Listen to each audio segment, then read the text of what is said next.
things that go bump in the night. What the? Jesus! Me? Jerk. Sam B. Okay.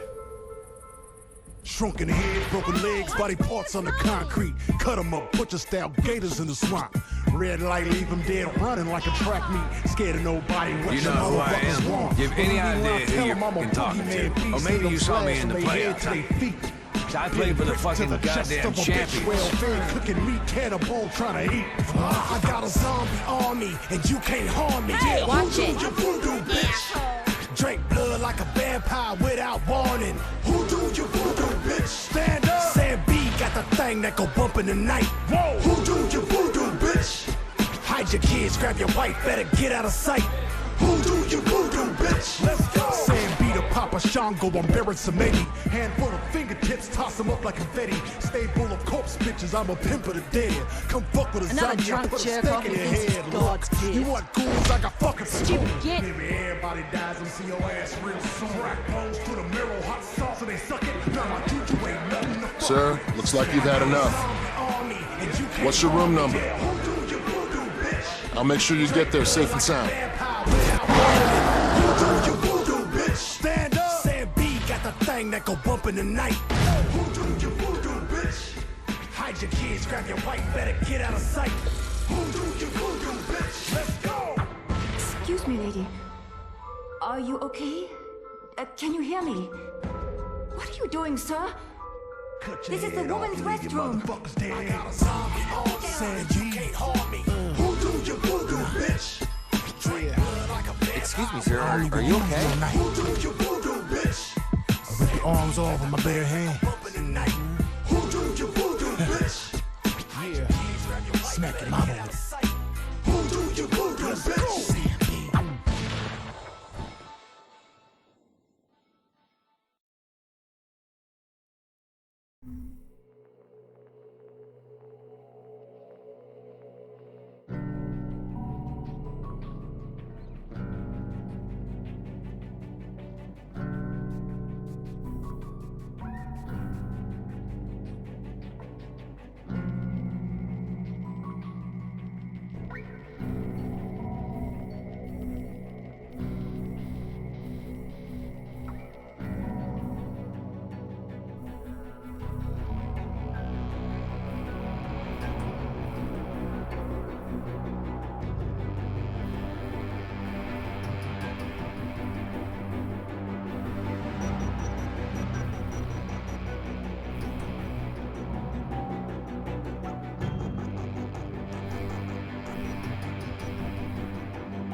My father was a very great man, a chief inspector for the Hong Kong police.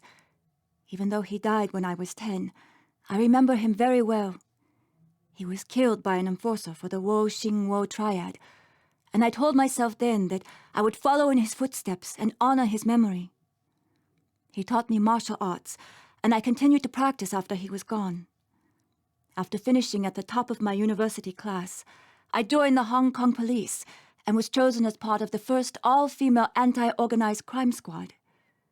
I worked hard. I did my best. But the men in charge never intended to put us on the front lines. They didn't train us the way they promised they would. They didn't believe any of us women were up to the task. We were only for show. Instead, my superiors sent me here, to this resort, to this front desk, to be an informer, to spy on wealthy Westerners. My father would not be proud of me. This work dishonors his memory. But I will do as they ask, for I am a patriot. But I know I am capable of much, much more. I just need the opportunity to prove myself.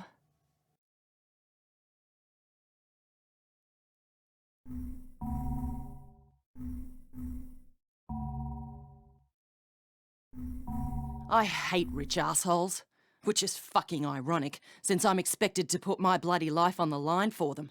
That's what they pay me for, this pricey hotel here. To be a bodyguard for the rich and famous fuckwits who come to Banoi to blow their money. I used to be a cop, a bloody good one. A vice detective in Sydney. You know how many female half-Aborigine detectives there were before me? None. You think it was easy?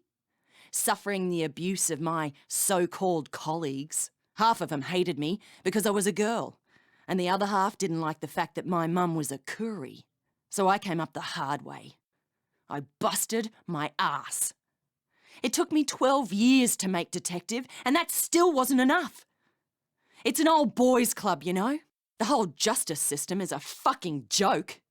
Teenage drug addicts get put away forever, and old white wankers who steal fucking millions get away scot-free. One rich bugger I investigated was clearly molesting his 14-year-old daughter. But he had too much pull with the politicians, so I couldn't touch him. After the girl killed herself, I confronted him, but he just laughed at me. He pulled out a pistol and told me he could blow my bleeding head off and no one would care. Because I was nothing. A nobody. An abo bitch. So I fucking took his gun away and shot the bastard. It was self-defense, but I still got sacked. 12 bloody years down the drain. Worst part is, I didn't even kill the son of a bitch. I just gelded him. One day, I'm gonna have to go back and finish the job.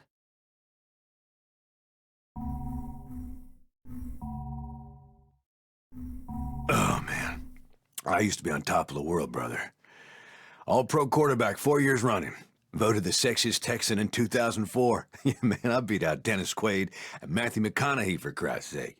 Yes, I drank a few beers now and then, popped the occasional pill. That's nothing compared to what the team quacks should shoot me up with just so I could play. And sometimes I just need to numb the pain, know what I'm saying? My biggest vice was speed. No, not meth, buddy, adrenaline. I blew every penny I had on the fastest cars I could find. Just so you know, I'm a damn good driver. If that asshole I was street racing hadn't sideswiped me, I never would have crashed. And that poor girl would still be alive. That's right. That's right. It's his goddamn fault I shattered my leg in 6 goddamn places. So I had a few drinks in me. So what the fuck? I drive drunk better than I do sober anyway. Of course, couldn't play worth shit after that. After I got out of jail, they canned my ass, said I violated the morals clause in my goddamn contract. Ended up playing semi-pro in fucking Canada. But I'm still a name. Oh yeah, I'm still a celebrity. That's why they wanted me to promote their blood drive here. That's why they fucking flew me, first class, halfway around the goddamn world. 'Cause my name still means something. Logan Carter is no goddamn douchebag.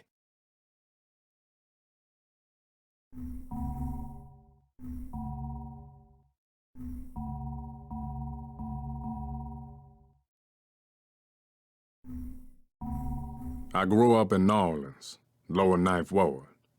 My daddy went to prison when I was 2. That's where he died, Angola. Mama didn't never recover from that. Just drank and did crack, and any random motherfucker who didn't smack her around too bad. My nana the one who raised me. She run a washateria. We lived in a little shotgun house on Burgundy. From the time I was 10, man, I wanted to rap. I was into old school freestyle rap, and I'd be kicking ass at them battles, bro. But man, just couldn't catch a break. Nothing caught on. So, one Halloween, I come up with, "Who do you voodoo, bitch?" Just as a motherfucking joke, you know? Went right to the top of the hip-hop charts like a motherfucking rocket. And suddenly, I was famous. Going to the Grammys, hitting the parties. Man, I had bitches up to yin yang. And for the first time in my life, I was making money. Shit. I was spending it as quick as I was getting it. I thought I'd made it, you know what I'm saying? That gravy train wasn't never gonna end. So I did another song, and another song, and nothing hit. Nothing fucking hit. Song after song, and ain't nobody give a shit. It's been 10 years, man. Yeah, I can still get gigs, but all they want me to do is, "Who do you voodoo, bitch?" I used to play the big casinos in Vegas or Atlantic City. Now it's just Reno or Laughlin. It's a motherfucking cruise ship. So this gig here might be my last chance. I mean, there's some heavy Hollywood hitters up in there. If I could notice, yeah, I could be right back up on top there. You know what I'm saying?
My father was a very great man.